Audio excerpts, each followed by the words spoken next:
और व्यास मंच के सामने से कथा सुनना चाहिए।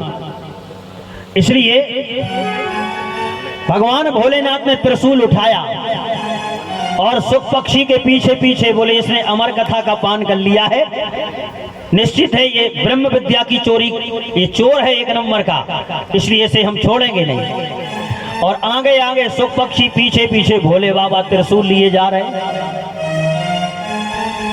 शाम्याप्रास आश्रम है सरस्वती नदी के किनारे, जहां वेद व्यास जी, बिटका देवी और वेद व्यास जी आपस में चर्चा कर रहे। स्वामी चौथापन लग गया, अभी तक कोई बालक नहीं हुआ। वेद व्यास जी ने कहा चिंता मत करो, भगवान की कृपा होगी, बालक भी होगा। और उसी समय रजुस्सला धर्म से निवृत्त हुई थी बिटका देवी और उसी समय उर्वशी आई।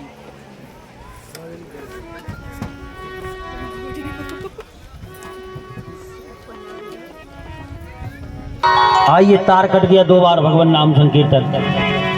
हरि गोपालो झलके अखियन में, गोपालो झलके अखियन में, गोपालो झलके अखियन में, गोपालो झलके अखियन में, गोपालो झलके अखियन में, गोपालो झलके अखियन में, ओ नंद लालो झलके अखियन में, नंद लालो झलके अखियन में, नंद लालो झलके अखियन में, नंद लालो झलके अखियन में, गोपालो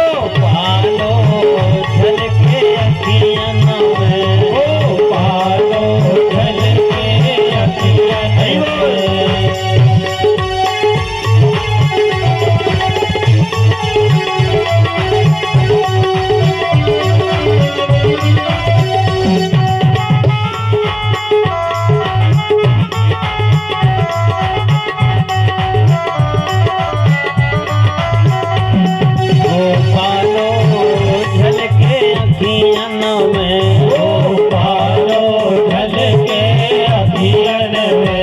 गोपालो झलके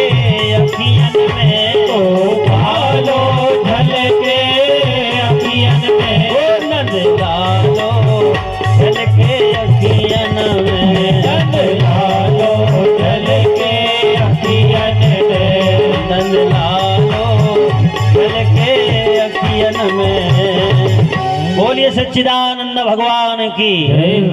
सज्जनों, शाम्याप्रास आश्रम में वेद व्यास जी की कुटिया में और बिटका देवी के गर्भ में श्री सुखदेव स्वामी और तोता के रूप में मुख द्वार से गर्भ में समाहित हो गए। वेद व्यास जी से भोले बाबा ने पूछा कि एक चोर आया था, तुमने देखा क्या? वेद व्यास जी ने कहा आपकी कौन सी चोरी हो गई? अरे आपके आभूषण तो इतने अच्छे हैं कि कोई मजाल है कि धक्का लगा दे, है नहीं भाई? आपके आभूषण, भोले बाबा के आभूषण साधारण तो है नहीं। हे भोले बाबा, आपकी कौन सी चोरी हो गई? क्योंकि आप गहने तो पहनते नहीं और आपका गहना मजाल है कि कोई उसे स्पर्श कर दे, एक निकल जाए तो पांडाल अभी खाली करना पड़े। फिर क्या चोरी हो गई? बोले उन्होंने जो चोरी की है सज्जनों, वो कौन सी चोरी है? बोले उसने अमर कथा का पान किया है। तो वेद व्यास जी ने कहा अच्छा एक बात बताओ भोले बाबा, यदि उसने अमर कथा का पान कर लिया तो अब तो वो अमर हो गया, मरेगा क्या? अरे तुम्हारे त्रिशूल से मरेगा क्या? तब भोले बाबा ने विचार किया और अपना त्रिशूल वापस लेकर के कैलाश के परम ब्रह्म शिखर पे, ऐसे हैं भोले बाबा, है नहीं? ये वास्तव में ही भोला है। इनके पास कोई चला जाए तो सज्जनों केवल 2 आंसू इनके शिवलिंग के ऊपर टपका दे, इतने में द्रवीभूत हो जाते बस। इसलिए भोले बाबा आए और यहाँ पर गर्भ में श्री सुखदेव स्वामी बिटका देवी के कितने वर्ष रहे? 12 वर्ष। माता के गर्भ को ही स्वर्ग बना लिया। एक दिन बिटका देवी ने कहा कि हमें कष्ट हो रहा है, लेकिन हमारे गर्भ से वेद मंत्रों की ध्वनि निकलती है। वेद व्यास जी ने कहा बेटा बाहर निकलो, तुम्हारी मां को कष्ट हो रहा, 12 वर्ष हो गए। लेकिन अंदर से आवाज आई पिताजी बाहर नहीं निकलेंगे। क्यों? बोले ये भगवान विष्णु की माया गर्भ में है, तो बड़ा सुंदर भजन चल रहा है, और जैसे ही गर्भ से बाहर आएंगे तो ये भगवान विष्णु की माया हमें पकड़ लेगी और भजन छूट जाएगा। और वास्तव में जब गर्भ में रहते हैं हम तो बड़ा सुंदर भजन होता है। हे प्रभु हमें बाहर निकाल दो, हम ऐसा भजन करेंगे। लेकिन जैसे ही जीव बाहर निकलता है सजनों भगवान को भूल करके माया में लिप्त हो जाता है, क्योंकि ये माया बड़ी खतरनाक है। लेकिन भगवान विष्णु आकर के यदि कह दें कि हे सुखदेव बाहर निकलो, क्योंकि विष्णु की माया है, यदि विष्णु कहेंगे तब बाहर निकलेंगे, और नहीं तो ये माया किसी को नहीं छोड़ती। अरे सब जग को रही नचाए हरि माया जादूगरनी, सब जग को रही नचाए हरि माया जादूगरनी,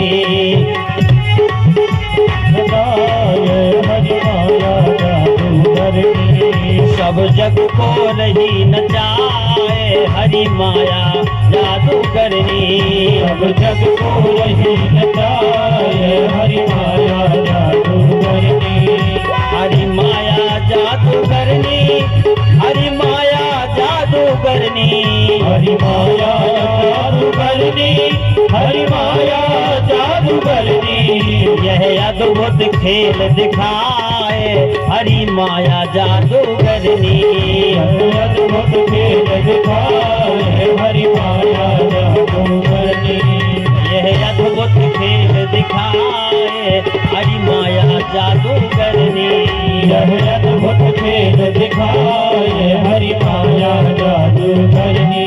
हरि बोल।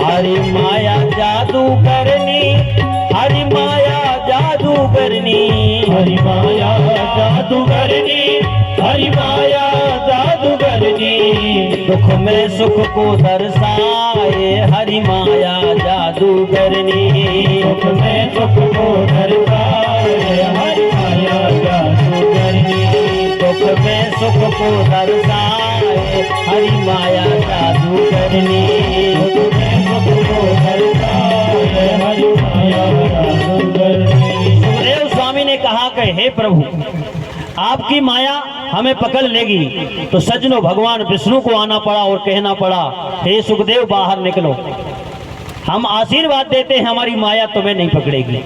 ऐसे परमहंसों की संहिता है श्रीमद् भागवत, साधारण नहीं है सज्जनों। इसे मनोरंजन की दृष्टि से ना सुनी जाए, इसके प्रत्येक अक्षर में गोविंद विराजमान है। इसलिए सज्जनों भगवान के कहने पर 12 वर्ष के बाद श्री सुखदेव स्वामी माता के गर्भ से बाहर आए और सीधे चले गए। पिताजी ने कहा जनेऊ संस्कार करा लो, बोले नहीं, उलझना ही नहीं है संसार में। सीधे कहाँ चले गए? नर्मदा जी के किनारे, और जाकर के भगवान का भजन करने लगे। इन्हें माया पकड़ ना पाई भगवान की। ऐसे परमहंस की संहिता जो हमें आज आपको प्राप्त हो रही है, हम बड़े सौभाग्यशाली। ऐसे श्री सुखदेव स्वामी का वंदन करते हुए सज्जनों आज 6 प्रश्न पूछे हैं श्री सूत जी से, शौनक जी ने। बड़े सुंदर प्रश्न हैं।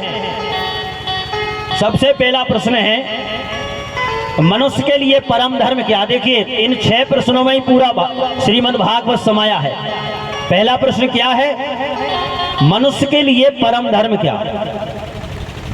दूसरा प्रश्न है जब हम मंदिर में जाते हैं तो कोई कहते हैं हनुमान जी बड़े हैं, कोई कहते हैं शंकर जी बड़े हैं, और कोई कहते हैं दुर्गा जी बड़ी हैं, तो आखिर हम बड़ा किसको माने? अच्छा है भ्रमित के नहीं? तो आज ये समाधान समझ लो। और सज्जनों तीसरा प्रश्न है वेद में परमात्मा को कहते हैं अजन्मा है, फिर बार बार धरती पर कभी देवकी के गर्भ से जन्म लेता है, कभी कौशल्या के। जन्म लेने की जरूरत क्या है? आखिर क्यों आया जन्म लेकर के? और चौथा प्रश्न है, 4 वेद 6 शास्त्र 18 पुराण यदि हम पढ़ने लग जाएं तो इतनी उम्र नहीं, इसलिए समस्त शास्त्रों का सार क्या है वो बता दो। और 5वां प्रश्न है, अभी तक परमात्मा के इस धरती पर कुल कितने अवतार हुए? कोई कहता 10, कोई कहता है अनंत अवतार। तो प्रमाणिक रूप से कुल कितने अवतार हुए? और 6ठा प्रश्न है अंतिम, जब परमात्मा धर्म की स्थापना के लिए आता है और इस धर्म की स्थापना करके जब गोलोक चला जाता है तो धर्म किसकी शरण में गया? सुखदेव स्वामी का वंदन करते हुए और पहले प्रश्न का उत्तर दिया, बड़ा सुंदर। मनुष्य का परम धर्म क्या है सजनो? भागवतकार कहते, सबई पुंसाम परो धर्मो आहे तुक प्रतिहता अयात्मा संप्रसीदति। सजनो, आहे तुक प्रतिहता अयात्मा संप्रसीदति। मनुष्य का परम धर्म है भगवान कृष्ण की सज्जनों किसी भी प्रकार से प्राप्ति, तो मनुष्य का परम धर्म है भगवान की कथा सुनना। मनुष्य का परम धर्म है यज्ञ की परिक्रमा लगाना, यज्ञ करना, तीर्थों में जाना, भगवान की कथा सुनना, भगवान की कथा कराना, ये मनुष्य का परम धर्म। लेकिन उसमें एक शर्त है, क्या है भाई? कथा हम इसलिए भाव से न सुने और इस भाव से न कराएं कि हमारी फैक्ट्री खूब चले, हमारी किसानी में खूब पैदा हो, हमारी दुकान खूब चले, हमारी बहू के बेटा हो जाए। भाई कथा सुनना मनुष्य का परम धर्म है, तीर्थों में जाना परम धर्म है, मंदिर में जाना परम धर्म है, लेकिन उसमें कोई हेतु नहीं होना चाहिए, कोई मांग नहीं होना चाहिए। और यदि मांग है तो फिर वो भक्ति नहीं है, वो क्या है? फिर वो तो सौदा है। बोलो। और आजकल भक्तों की भीड़ कम है, मंदिरों में भिखारियों की ज्यादा। 2 रुपए की अगरबत्ती पकड़ाएंगे और इतनी लंबी लिस्ट पकड़ाएंगे और आखिरी वाली लाइन बड़े भाव से बोलेंगे। पहले क्या मांगेंगे? बोले सुख संपत्ति घर आवे, अरे कष्ट मिटे तन का। अच्छा बताओ, इसमें तुमने क्या छोड़ा? कुछ नहीं छोड़ा। और आखिरी वाली लाइन तो इतने भाव से कहेंगे, बोले तेरा तुझको अर्पण क्या लागे मेरा, ओम जय जगदीश हरे। ये मांग है सज्जनों। अरे आप तो अपना कर्म करो, उसे सब पता है। आप तो कथा सुनो, आपकी फैक्ट्री अपने आप चलेगी, आपकी जो भी कामना होगी वो पूर्ति होगी। और यदि आज का भक्त ऐसा है, मंदिर में से आवाज आ जाए कि भैया सुख संपत्ति पहुंचा दे, और हम तो भक्त कह देगा तुम तो डटे रहो, मंदिर में चिरौंजी खाते रहो, तुम्हारी जरूरत नहीं है, तुम तो सुख संपत्ति पहुंचा दो बस। इतना स्वार्थी भक्त है। इसलिए निष्काम भक्ति होना चाहिए, निष्काम भक्ति ही श्रेष्ठ भक्ति है। और निष्काम भक्ति के घाट पे कई भक्त हुए। उदाहरण के तौर पे केवट के पास कुछ नहीं था, केवट स्वयं कह रहा है, पात भरी सहरी सकल सुत बारे बारे, और केवट की जाति कछु वेद ना पढ़ाई हो, सब परिवार मेरो यही लागी राजा जो, हूँ दीन वित्तहीन कैसे दूसरी गराई हो। तो बोले हे सरकार, हम आपसे उतराई नहीं चाहते, फिर क्या चाहते हो? बोले तुलसी के ईस राम राविरे सो सांची कहो, बिना पग धोए नाथ नाव ना चलाई हो। हमारी नाव से जाना है तो चरण धुलाना पड़ेगा, और यदि नहीं जाना तो इसमें हमारी कोई गरज नहीं है। एक काम करो, यही घाट ते थोड़े के दूर यही कट लो जल थाहे दिखात जू। इससे थोड़े नीचे एक घाट है, उसमें कमर कमर जल है, आप बिना ही नाव के चले जाओगे उस पार। कोई लोभ नहीं है इसकी भक्ति में। और सजनों, ऐसा निष्काम भक्त है केवट। राम जी स्वयं कह रहे कुछ मांग लो, जानकी जी कह रही कुछ मांग लो, लक्ष्मण भैया स्वयं कह रहे बहुत कीन प्रभु लखन सिया, लेकिन नहीं कछु के बटले। अच्छा बताओ, आज का भक्त होता तो कहते सुनो जितनी याद है हमें बात तो हम बताएं दे रहे, बाकी जितनी नहीं है याद हम घर में 50 बेर कहता यार बता के बंद कर करे।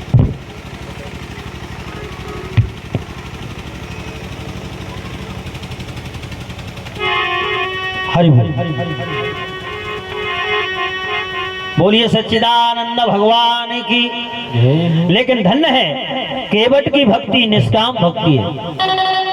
ऐसी भक्ति होना चाहिए। भागवतकार कहते हैं केवट ने साफ कह दिया, हे प्रभु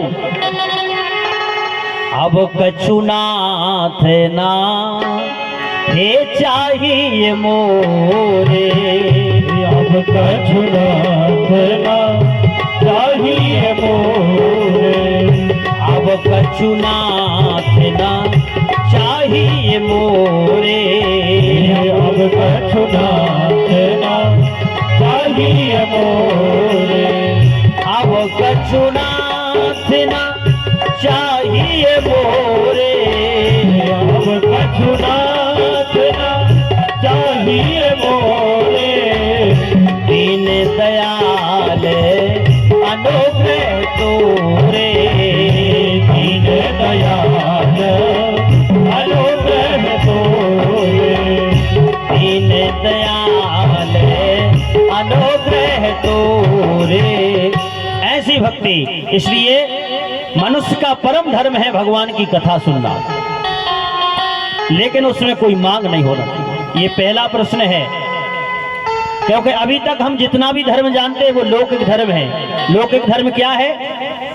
पैदा हुए, बड़े हो गए, विवाह हुआ, गृहस्थ जीवन अपना लिया, बाल बच्चे हुए, उनकी परवरिश करी, और इसके बाद पढ़ा लिखा के अपने पैरों पे खड़ा किया, बूढ़े हो गए और हालत हमारी शरीर की जर्जरित हो गई और धरती को छोड़ के चले गए। ये केवल लौकिक धर्म है।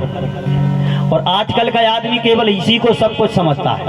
अरे इस धर्म से ऊपर भी जो धर्म है उसका नाम है परम धर्म। मनुष्य का मूल लक्ष्य क्या है? मनुष्य जन्म लेने का। सजनों, किसी भी प्रकार से गोविंद की प्राप्ति हो जाए, ये मनुष्य का परम धर्म। इसलिए पहला प्रश्न। दूसरा प्रश्न है, मंदिर में जब हम जाते हैं तो कोई कहता है हनुमान जी बड़े, और आजकल तो और कई देवी देवता प्रकट हो रहे हैं, नहीं भाई। पहले 33 कोट देवता शास्त्रों में लिखे हैं, इससे ज्यादा नहीं है। क्योंकि पार्वती जी की श्राप है शिव पुराण में। पार्वती जी ने देवताओं को श्राप दिया था कि जिस प्रकार से तुमने हमें मातृत्व से वंचित कर दिया, हम भी तुम्हें श्राप देते हैं, आज के बाद देवताओं की स्त्रियां गर्भ धारण नहीं करेंगी। तो उस समय से आज तक कोई भी देवताओं की जो पत्नियां हैं उन्होंने गर्भ धारण नहीं किया, बांझ हो गई। हेलो, बोलो वृंदावन बिहारी लाल की।